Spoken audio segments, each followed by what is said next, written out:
The last thing that players think about is the thing they concentrate on throughout the game, the ball. Today's basketball is expected to be perfect. In size, in weight, in performance, it's expected to remain constant. We're going into the Wilson factory to have a look at the way they make the official NCAA men's and women's game basketballs.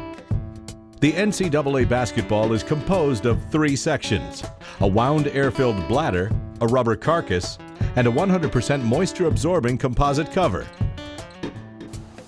To make the bladder, sheets of butyl rubber are laid onto a folding platform. The platform moves into a press where the panels are fused together under pressure and heat. Each bladder is molded to fix the rubber permanently into shape. Butyl rubber is dense and air-resistant to avoid even a slight deflation of the ball during the game.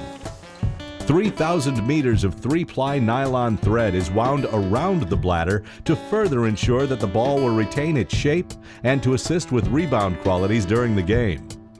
8 rubber panels are placed into a mold and the nylon-wound bladder is inserted. A second molding process fuses the panels into one solid surface, known as the carcass. Strips of pebbled channel material are laminated to the carcass by hand. The channels that have been molded into the carcass make the ball easier to grip.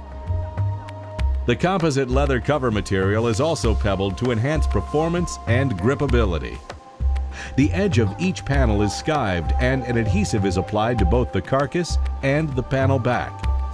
Each panel is fitted to the carcass by hand, with great care taken to ensure absolute accuracy.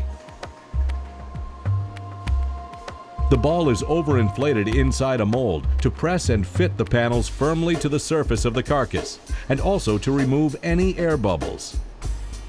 The basketballs emerge from the machine complete. They are inspected and are ready for the big game. The surface of the modern NCAA ball absorbs moisture and grows tackier during the game, so that it won't slip from the player's grip when the game is on the line.